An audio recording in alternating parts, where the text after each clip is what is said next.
요한복음 12장 24절에서 25절입니다. 자, 찾으셨죠? 자, 같이 함께 읽습니다. 내가 진실로 진실로 너희에게 이르노니 한 알의 밀이 땅에 떨어져 죽지 아니하면 한 알 그대로 있고 죽으면 많은 열매를 맺느니라. 자기의 생명을 사랑하는 자는 잃어버릴 것이요 이 세상에서 자기의 생명을 미워하는 자는 영생하도록 보존하리라. 아멘. 기도합니다. 하나님 감사합니다. 오늘 이 시간 하나님의 말씀을 듣습니다. 우리 마음의 문을 열어주시고 주의 말씀을 아멘으로 감사로 기쁨으로 받을 수 있도록 하나님 역사해 주시옵소서. 주의 교회가 정말 아버지 말씀이 풍요한 교회 되게 하시고 주의 교회가 하나님을 바라보면서 아름답게 정말 온 성도들이 영광 돌릴 수 있는 축복의 예배가 되도록 인도해 주시오며 전하는 자 듣는 모두가 성령의 놀라운 아버지 역사를 통해서 받고 전하게 해 주시옵소서. 특별히 말씀은 성령의 검입니다. 그 말씀이 우리 안에 임함으로 인해서 우리 속에 있는 죄와 거짓된 것들이 다 잘라지고 사라지게 해 주시옵소서. 말씀은 능력이고 방망입니다. 주의 말씀이 우리에게 임함으로 인해서 우리 속에 있는 질병이 사라지게 하시고 우리 속에 있는 연약함들이 강하게 되어지는 영적 수술이 이루어지도록 복을 내리워 주시옵소서. 이 말씀을 듣는 가운데서 하나님의 놀라운 은혜들이 성령의 충만함이 우리 모두에게 경험되어지기를 소망하며 예수님의 이름으로 기도드립니다. 아멘. 오늘 우리 강단이 좀 화려하죠. 꽃이 국화가 이제 이렇게 네 화분이 있습니다. 이 왜 국화가 이렇게 많으냐고 하면 우리 이옥기 권사님이 집에서 직접 기르신 거예요.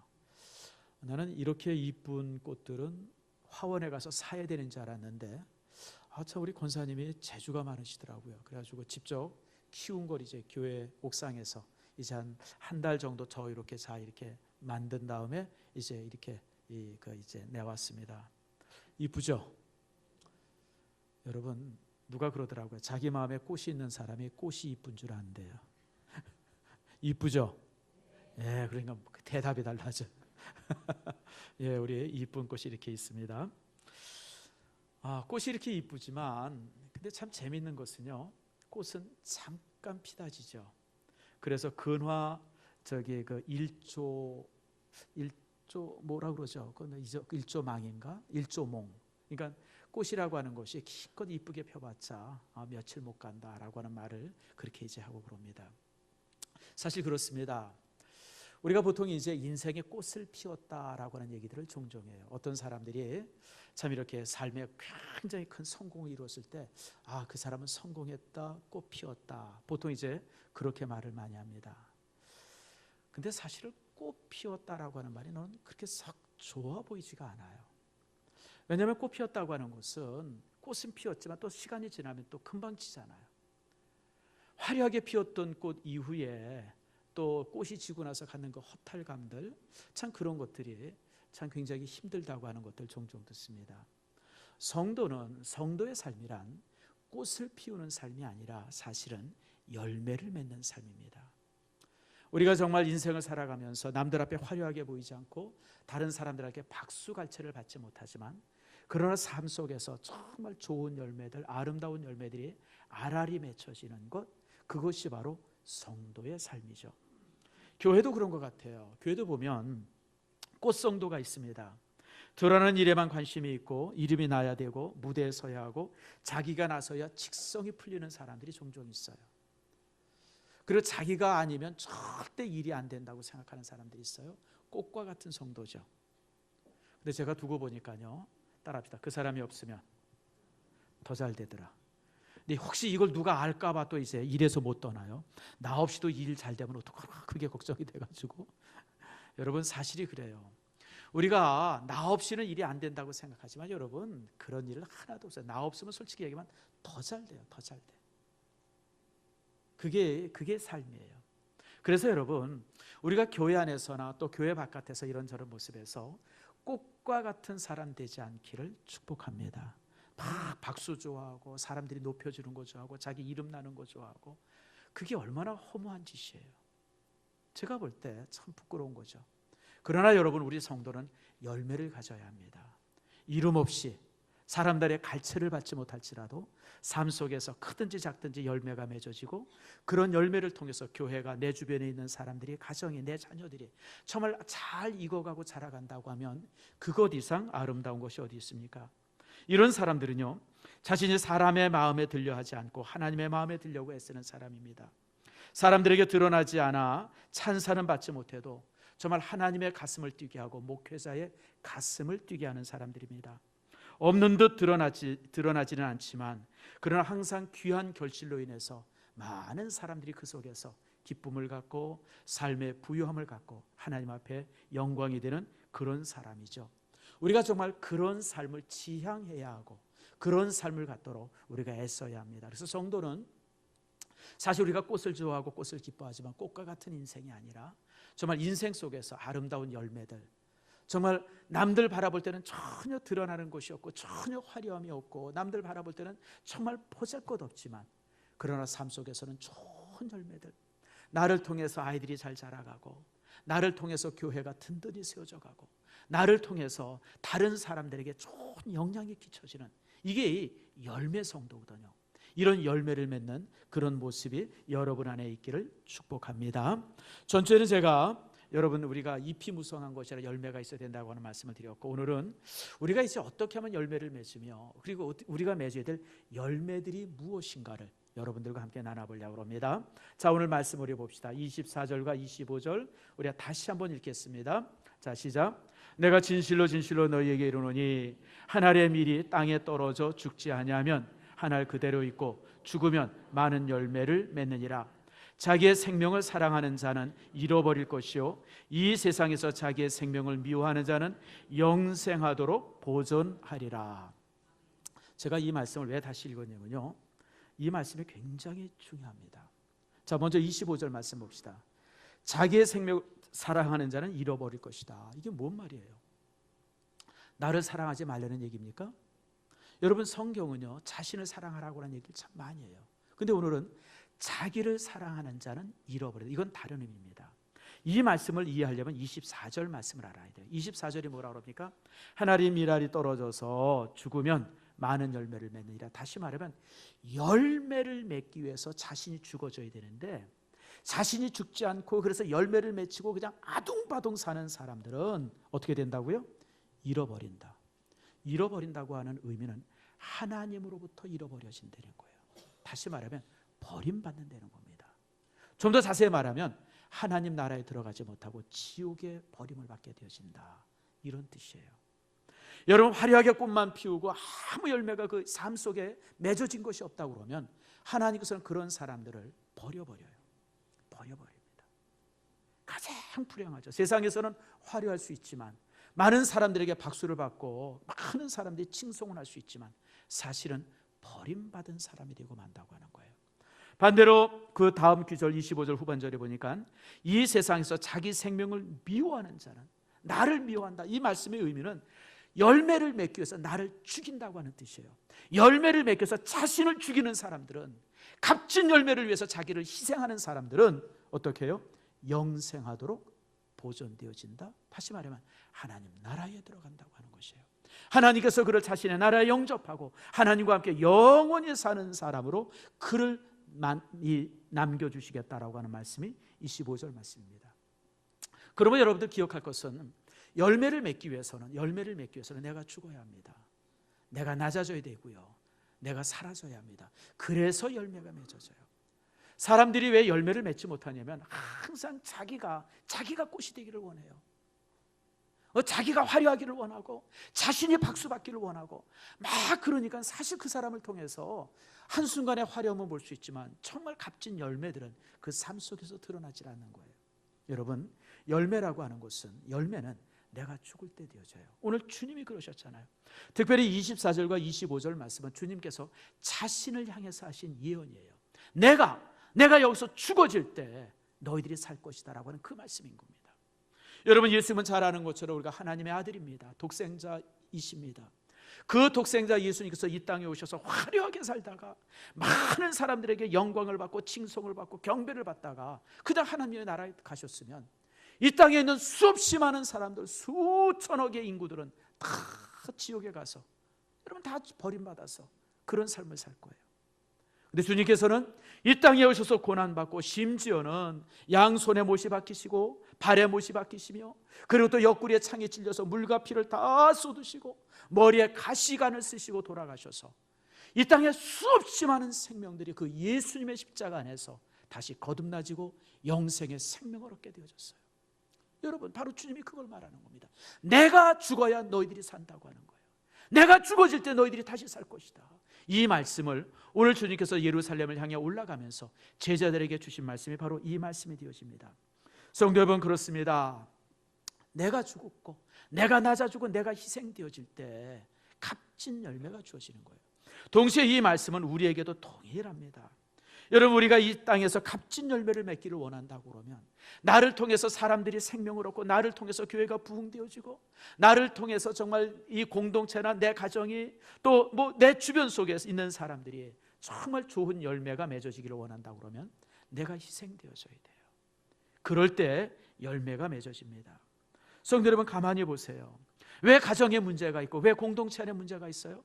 자기가 살겠다고 아둥바둥하니까 항상 문제가 되어지는 거예요. 요즘에 우리나라 대기업들이 막 무너지잖아요. 어마어마한 대기업이 무너지고 있어요. 대우조선이 무너지고 뭐 한진, 해운인가 이런 게 무너지고. 나 근데 얼마 전에 이렇게 신문에 보니까요, 그런 대기업 하나가 무너지면요 20만이 고통을 받는답니다. 직원들은 기껏해야 10,000명밖에 안 되는데 10,000명도 채 안 되죠. 근데 여러분 그 직원과 얽혀 있는 가족이 있고요, 또 이 대기업과 얽혀져 있는 중소기업이 있어요. 이런 걸 다 합해 보면요 거의 20만 정도가 고통을 받는데요. 그래서 대기업들이 이렇게 문제가 있음에도 불구하고 정부가 살리려고 애쓰는 이유가 그냥 속 시원하게 없애버리면 좋은데 그걸 통해서 20만의 국민들이 그냥 길거리에 나앉고 먹을 거 걱정하고 이런 모습이 되어지니까 하술저렇게 붙들고 있는 거예요. 근데 여러분 가만히 무너지는 대기업들 보세요. 왜 무너집니까? 정책이 잘못되어지고 시류가 잘못돼서 그래요? 대부분은 CEO라든지 이런 어떤 회장이라든지 이런 사람들이 사욕 때문에 무너져요. 사욕 때문에. 그냥 CEO 하면서 회장하면서 그냥 수천억을 그냥 여기 감추고 저기 감추고 자기 마음에 맞는 사람들 여기 갖다 쓰고 저기 갖다 쓰고 그냥 비자금 조성하고 막 그런 짓 한참 하다 보니까 그냥 그런 대단한 회사가 무너지는 거예요. 여러분 내가 이 기업을 위해서 죽겠다라고 생각하는 사람들이 회장이 되어지면요 기업은 탄탄합니다. 탄탄해요. 여러분 그러므로 그런 기업도 마찬가지, 우리 가정도 마찬가지예요. 내가 자녀를 위해서 내 자신이 희생되겠다고는 이런 마음을 가진 부모님들, 이런 마음을 가진 어머니나 아버지를 통해서는요 항상 훌륭한 자녀들이 태어나요. 그렇잖아요, 여러분들. 우리가 그런 모습들 얼마나 봅니까? 여러분 그러므로 여러분 교회도 그렇고 가정도 그렇고 직장도 그렇습니다.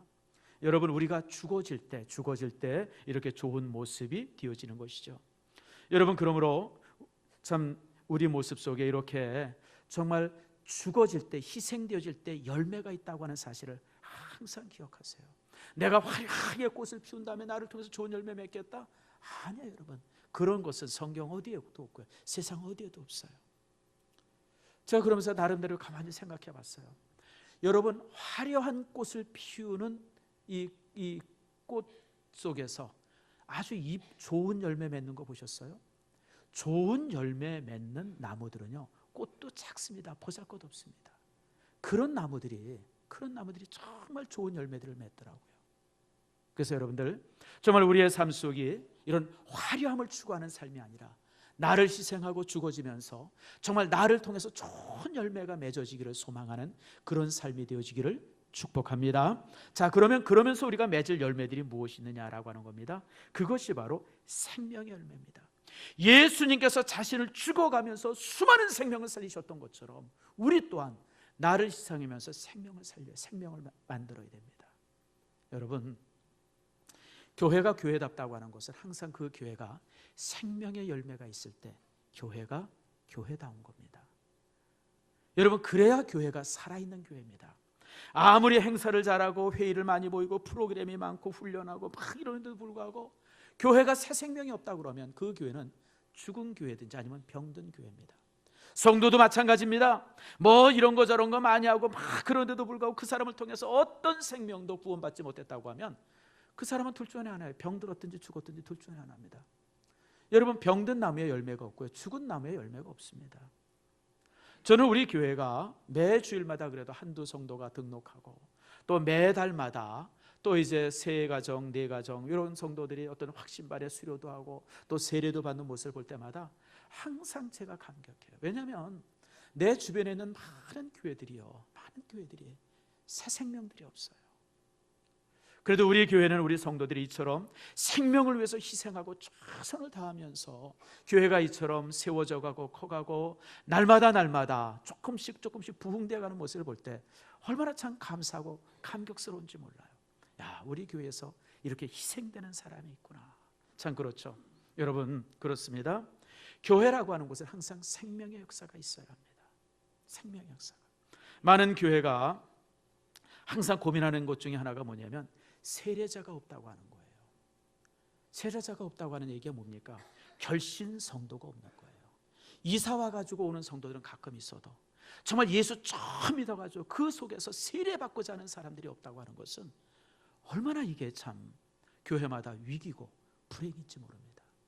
그러나 여러분, 우리 교회가 한 달에 한 번씩 세례식을 할 때마다 정말 유아 세례도 있고 작년 세례도 있고 1년에 쭉 돌아다 보면 세례자가 30명에서 40명, 많을 때는 50명 가까이 되어질 때가 있어요. 이런 모습을 볼 때, 그런 어떤 결과를 볼 때는 얼마나 감사하고 감격스러운지 몰라요. 하나님, 우리 교회에 생명의 역사가 있게 하심을 감사합니다. 여러분, 항상 감사하기를 축복합니다. 자, 그런데요, 생명의 역사는 두 가지가 있어요. 하나는 낳는 역사고 하나는 키우는 역사입니다. 여러분, 아기를 낳으려면 우리 산모가 몇 달 고생해야 돼요? 10달. 정확히 말하면 몇 주예요? 10달이 채 안 되죠. 그렇게 고생하면 생명이 하나 태어나요. 근데 생명이 하나 태어난다고 해서 그가 생명이 됩니까? 그 태어난 생명을 사람이 만드는 데는 얼마의 시간이 필요해요? 육체적인 성장은 한 20년이 필요하지만 정신적 성장까지 합하면 거의 한 30년이 필요합니다. 다시 말하면 어머니로 인해서 태어나고 그 태어난 자녀가 정말 사람 노릇을 하려면 30년간의 키움이 필요한 거예요. 교회가 그렇습니다. 전도되어져서 세례받으면 태어난 거예요. 새 생명이 되어진 거예요. 그 새 생명이 이제 정말 진짜 성도가 되기 위해서는 수십 년의 키움이 필요한 겁니다. 단숨에 어른이 되면 얼마나 좋겠어요. 그런 일은 전혀 존재하지 않습니다. 여러분, 태어나자마자 어른 된 사람은 딱 한 사람밖에 없어요. 누구죠? 아담과 하와밖에 없습니다. 그 사람들은 태어나자마자 어른이 되었고 나머지는 다 태어나면 아기부터 시작해서 수십 년을 자라면서 어른이 되어져요. 우리도 동일해요. 여러분, 우리도 동일합니다. 그래서 여러분, 이 생명의 역사에는 크게 두 종류의 사람이 역사합니다. 첫 번째는 생명을 전도해오는 사람이 있고 그 전도해온 생명을 교회 안에서 키워내는 사람이 있어요. 그래서 우리 교회에 목자들이 소중한 사람들입니다. 저희 교회 목자가 한 40여 명 정도 되어집니다. 정말 귀한 사람들이죠. 정말 그 사람 한 사람 그 목자 한 사람이 이제 적은 믿음의 사람들을 조금씩 키워나가서 온전한 믿음의 사람으로 키워내는 역할들을 여러분, 이 목자들이 하고 있어요.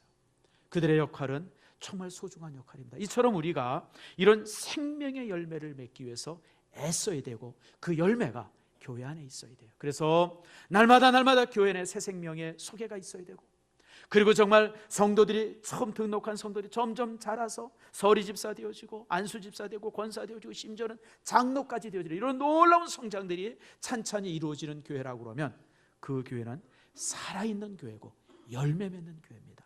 여러분들이 이를 위해서 참으로 애쓰고 더 충성하는 축복이 여러분 안에 있기를 축원합니다.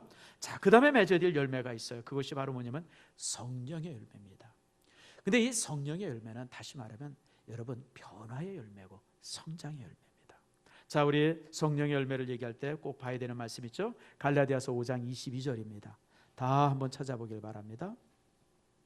갈라디아서 5장 22절.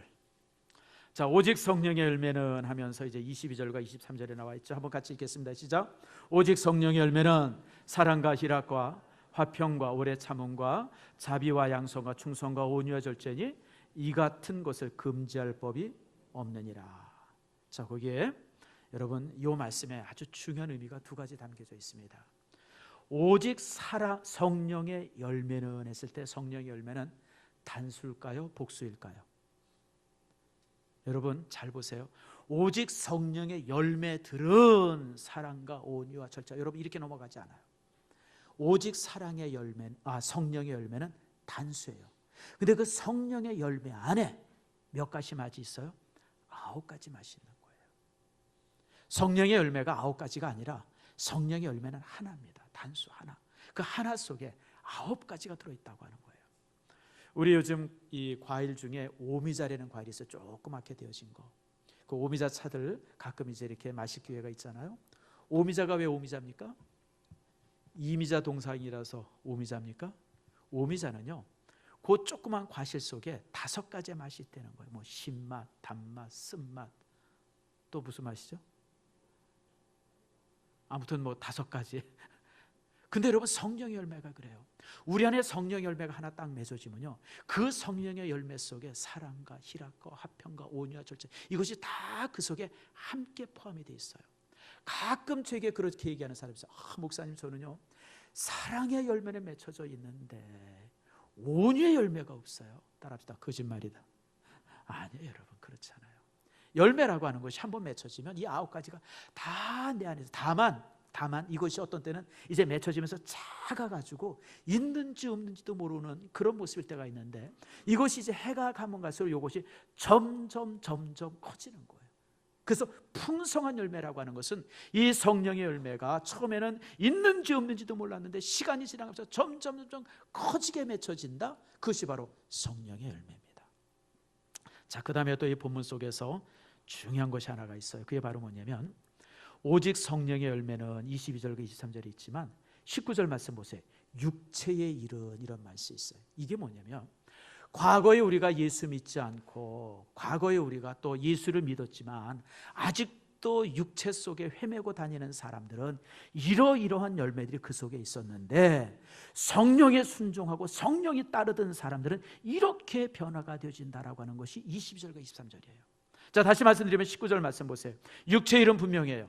다시 말하면 성령이 있지 아니하고 이제 사단에 의해서 이렇게 흔들리고, 그리고 옛 어떤 이제 습관들, 믿지 않았을 때 그런 모습들이 그대로 가지고 있으면 그 속에 무슨 열매가 있냐면 음행, 더러운 것, 호색, 우상숭배, 주술, 원수 맺는 것, 분쟁, 시기, 분냄, 당짓는 것, 분열, 이단, 투기, 술 취함, 방탕함, 이런 것이 여전히 그 속에 남아있다고 하는 거예요. 이런 죄 안에 있던 사람들이 성령 안에 있으면 음행을 벗어버리고 사랑이 있고, 더러운 것과 호색을 벗어버리고 희락이 있고, 그리고 이제 무슨 원수 맺는 것, 분열이 벗어져서 화평이 있어지고, 다시 말하면 변화예요. 성도 여러분, 성령의 열매는 변화의 열매입니다. 여러분 안에 이런 변화의 열매들이 있는지 항상 살펴야 돼요. 내가 성령 받은 사람인가? 내 안에 성령이 역사하는가를 확인하는 방법은 내 안에 이런 인격적인 변화의 열매들이 맺어져 있는가를 봐야 돼요. 여러분들, 이것이 맺어져 있으면 나는 성령의 사람이에요. 나는 성령의 열매를 맺고 있는 사람이라고 하는 거, 여러분 기억하시길 바랍니다. 그래서 여러분, 우리 믿음의 사람들이 맺어야 될 열매는 내가 죽음으로써 내 자신이 희생되면서 맺는 열매, 첫 번째가 생명의 열매고 두 번째가 성령의 열매인데, 성령의 열매는 변화의 열매예요. 성품이 변화되어지고 삶이 변화되어지는 거예요. 자, 우리 9가지 열매인데 우리 한번 몇 가지를 한번 살펴봅시다. 9가지를 뭐 다 살펴보기는 시간이 적고요. 우리 예수 믿는 사람들의 사랑의 열매, 이거 너무 잘 알아서 설명하지 않고요. 두 번째, 희락의 열매가 있어야 돼요. 희락은 뭐냐면 기쁨의 열매입니다. 예수 믿는 사람들은요, 기쁨이 있어야 돼요. 기쁨이. 제가 예전에 주름에 대해서 여러분에게 설교를 했어요. 주름은 없애버려야 될 주름이 있고 남겨둬야 할 주름이 있어요. 좋은 주름이 있고 나쁜 주름이 있습니다. 좋은 주름은 여러분 그냥 없애지 마세요. 좋은 주름은 그것은 삶의 연륜이에요. 60, 70 먹은 할머니, 할아버지가 그냥 이마가 그냥 판판하면요 징그럽죠. 67주 먹으면 주름이 있어야 돼요. 그게 이상하다 생각하지 마시고 가끔 검버섯도 있어야 돼요. 그게 연륜인데. 근데요, 이마의 주름은 좋은 주름이랍니다. 그건 여러분 연륜을 얘기하기 때문에. 근데 없애버려야 할 주름이 있어요. 그게 어떤 주름이죠? 요 미간의 주름이에요. 미간의 주름. 미간의 주름은 찡그리고 그래서 생기는 주름이 미간의 주름이에요. 혹시 여러분 양옆사람 한번 쳐다봅시다. 미간의 주름이 있나? 이거는 보톡스 맞아야 돼요. 미간의 주름은 나쁜 주름이랍니다. 그래서 여러분들 우리 인생에 우리 예수 믿는 사람이 찡그린 주름이 있으면 부끄러운 거예요. 물론 우리가 이 땅에서 항상 뭐 좋은 일만 있습니까? 힘든 일도 많고 막 그러죠. 그러나 우리 믿음의 사람들은 여러분 항상 희락이 있어야 돼요.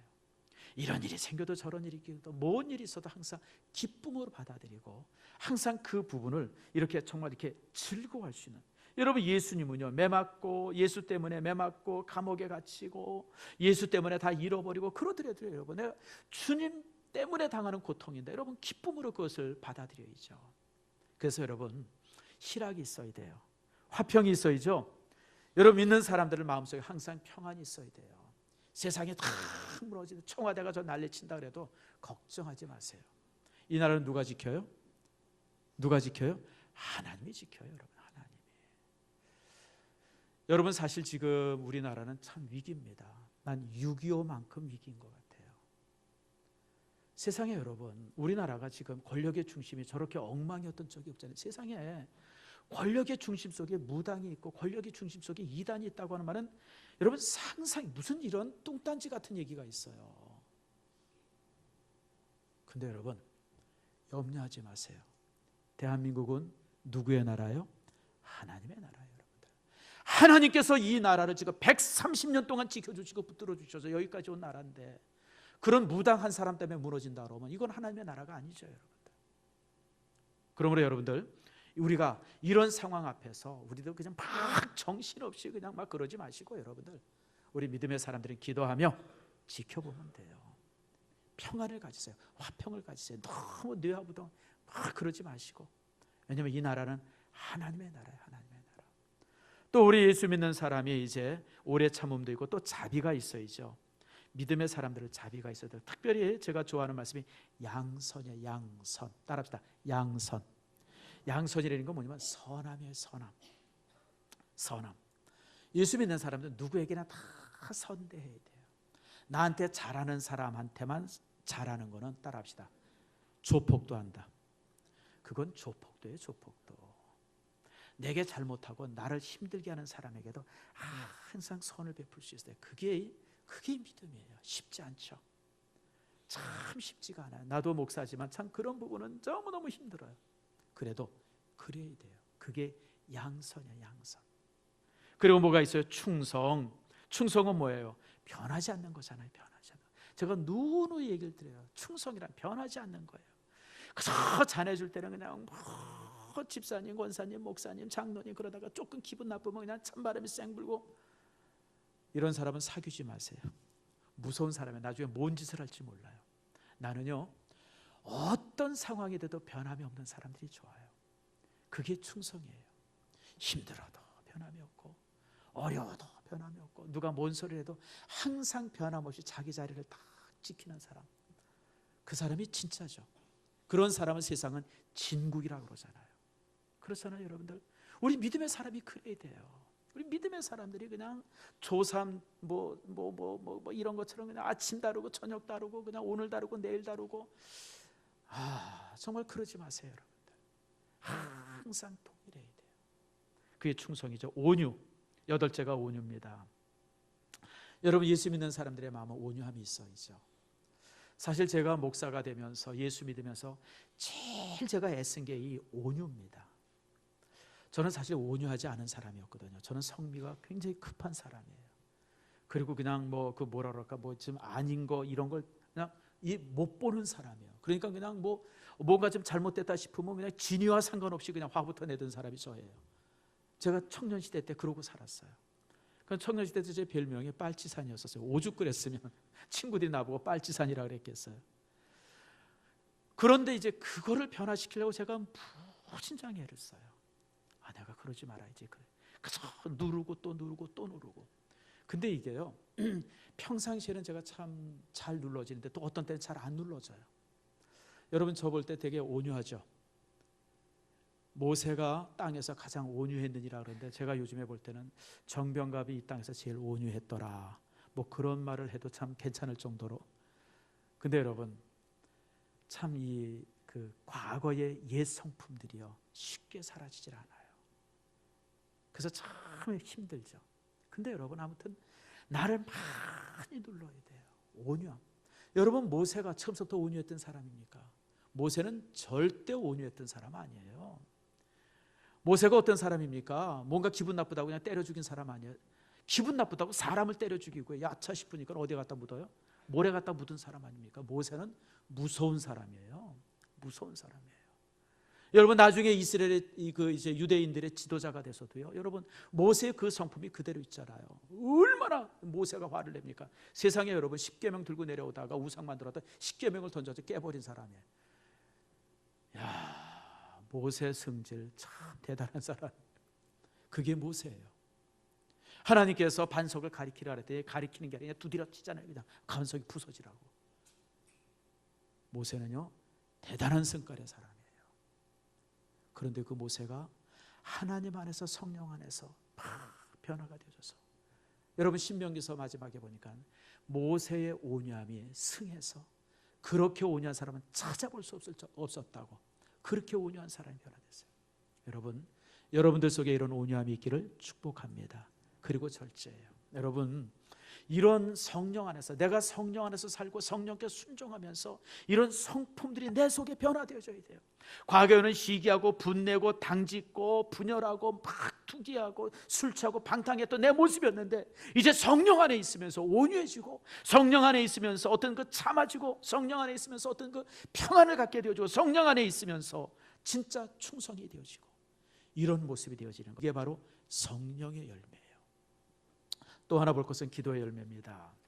한 해 여러분들이 시작하면서 주님 앞에 기도의 제목들을 많이 가지셨죠? 그것들이 열매 맺었는가를 항상 확인하세요. 제일 어리석은 성도들이 쭉 기도해보고 뭐가 응답됐는지를 확인하지 못하는 사람이에요. 참 어리석은 사람이죠. 여러분, 하나님께 뭘 달라 그랬으면 뭘 달라 그랬는지 확인해야 될 거 아니에요. 근데 여러분, 대부분의 성도들이 하나님 앞에 막 구하고 그것이 응답됐는지 안 했는지를 확인을 못해요. 제가 여러분들에게 부탁합니다. 여러분, 기도 수첩을 하나씩 꼭 가지세요. 여러분들이 기도했던 내용들을 꼭 적어 놓으세요. 몇 월 며칠 이 부분을 기도로 시작했다, 그걸 꼭 적어 두세요. 그리고 응답되어지면 가로를 쳐서 몇 월 며칠 몇 시에, 아니면 몇 월 며칠 언제 이렇게 응답되었습니다라고 꼭 밑줄을 치세요. 그리고 그 기도 제목을 지우세요. 지운다 그래서 뭐 이렇게 긋는 게 아니라 이제 더 이상 그걸 가지고 기도할 필요가 없는 거예요. 그리고 응답되지 않는 것은 끝까지 기도해야 돼요. 하나님께서 정말 지겨워서 응답할 정도로, 주님이 얘기하셨잖아요. 말씀하셨잖아요. 어떤 불의한 재판관이 있는데 과부가 와가지고 매일 아침마다 그냥 단언하니까 나중에는 지겨워서 귀찮아서 그것에 응답을 줬다고. 여러분, 하나님은 여러분 불의한 재판관과 비교할 수 없는 의로운 아버지세요.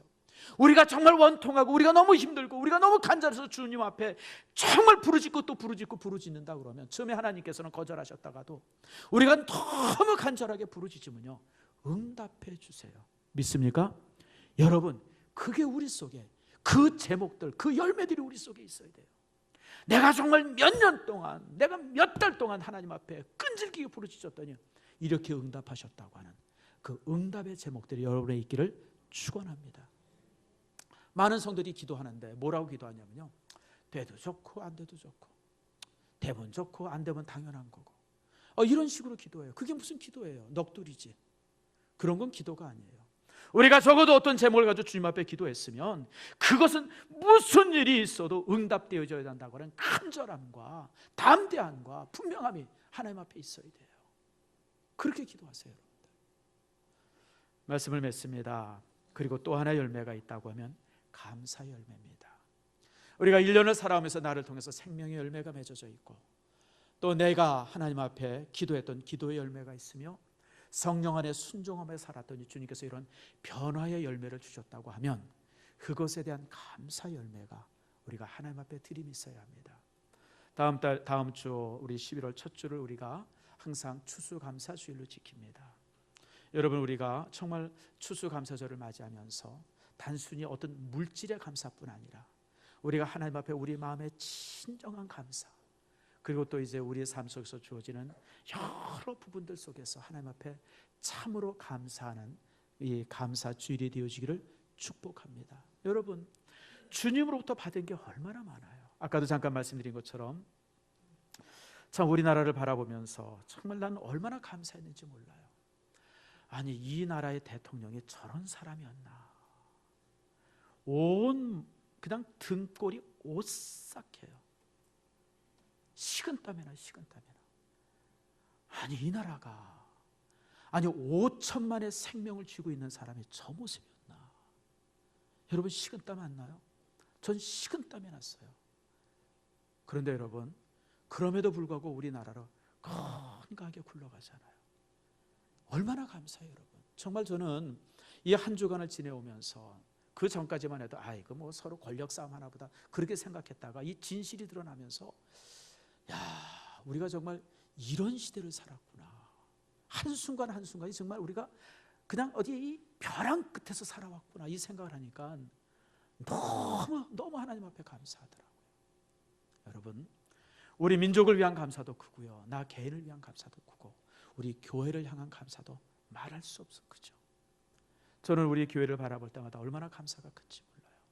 여러분, 21년 전에 우리가 지금 지역 아동센터 하던 자리에 이 의자 한 10몇 개 놔두고, 그것도 이제 큰 의자다, 요 의자 한 3분의 2 정도 되는 거 5차 의자 놔두고 우리가 이제 교회를 시작했잖아요.